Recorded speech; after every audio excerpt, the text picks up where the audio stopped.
تم یہ سوچ رہے ہو نا کہ میں اتنی دعائیں کر رہا ہوں، اللہ سے اتنا مانگتا ہوں، مگر اب تک وہاں سے جواب نہ آ سکا۔ میں بالکل جانتی ہوں کہ تمہیں ایسے ہی خیالات آ رہے ہوں گے۔ تو یاد رکھو، جس طرح تم اپنی زندگی سے ایک ایک معاملے کا حساب رکھتے ہو نا، اللہ بھی اپنے بندوں کے ایک ایک سجدے کا، اس کی ایک ایک دعا کا حساب رکھتا ہے۔ ارے وہ تو ایک آنسو سے مانگی دعا نہیں بولتا، پھر وہ تمہیں کیسے بھول سکتا ہے؟ کیا تم جانتے ہو کہ یہ مشکلات اور تکلیفیں زندگی میں آخر آتی کیوں ہیں؟ سنو، یہ جو دکھ ہوتا ہے نا، اس کے پیچھے بڑی ریزنز ہوتی ہیں۔ ہم معصوم انسان کہاں جان پاتے ہیں۔ یاد رکھو، اس دنیا میں کوئی انسان ایسا نہیں گزرا جس پر مشکلات نہ آئی ہوں۔ اصل میں مشکلات اور دکھوں کا آ جانا اللہ کی طرف سے صرف ہمارا ایک ٹیسٹ ہوتا ہے۔ جان لو کہ یہاں کچھ بھی اچانک نہیں ہو رہا۔ اس کائنات میں پتہ تک اس کی مرضی کے بغیر نہیں ہوتا۔ در حقیقت جو ہوتا ہے وہ اللہ کے علم میں پہلے سے ہوتا ہے۔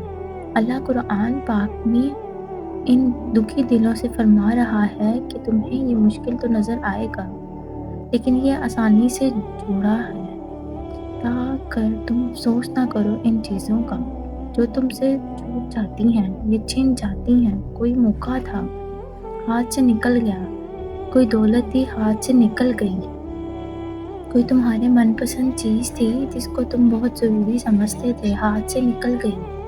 سنو، میرا اللہ قرآن پاک میں خود تم سے فرما رہا ہے کہ جو چیز تمہارے ہاتھ سے نکل جائے اس پر ہرگز غم نہ کرو۔ کیوں؟ اگر تم افسوس کرو گے تو اس کا مطلب کہ تمہیں اللہ پر یقین نہیں۔ اللہ فرماتا ہے کہ میں تمہاری قسمت اور تمہاری تقدیر تمہاری چاہت سے کہیں بڑھ کر لکھتا ہوں، اور اگر تم یہ گمان کرتے ہو کہ مشکلات آخر میرے ساتھ تھی کیوں، تو زندگی میں مشکلات کی ہمیشہ ایکسپائری ڈیٹ ہوتی ہے۔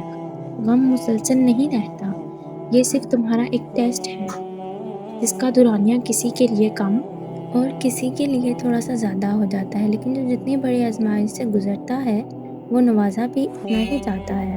کبھی کبھار ہم انسان نہ اس دیری کے پیچھے کی مصلحت کو نہیں جان پاتے۔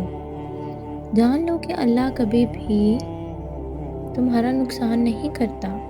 سنو، تم ڈھونڈ رہے ہو نا کہ اللہ کے راضی ہونے کی وہ خاص نشانی کیا ہے، کہ ہم جان سکیں کہ اللہ ہماری دعاؤں پر راضی ہے بھی کہ نہیں۔ تو سب سے پہلے ہمیشہ یہ بات تو یاد رکھنا کہ اللہ جس انسان سے راضی نہ ہونا تو وہ اسے خود سے دور کر دیتا ہے، وہ اسے بے سکون کر دیتا ہے۔ جان لو کہ اللہ اس انسان کی پکار اتنی زیادہ پیاری رکھتا ہے جو اسے آنسو سے یاد کرتا ہے۔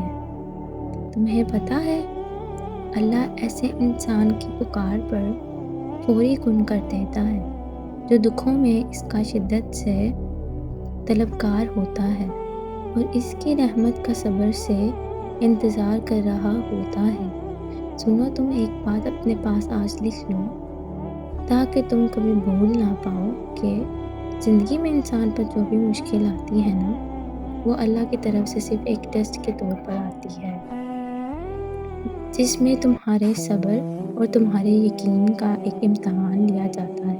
یہ ہے بہت مشکل کام۔ لوگ اکثر پینک ہو جاتے ہیں، پریشان ہو جاتے ہیں، لیکن یہ بات جان لو کہ اس امتحان کو جتنا اچھے سے پاس کرو گے اتنے ہی انعامات سے نوازے جاؤ گے۔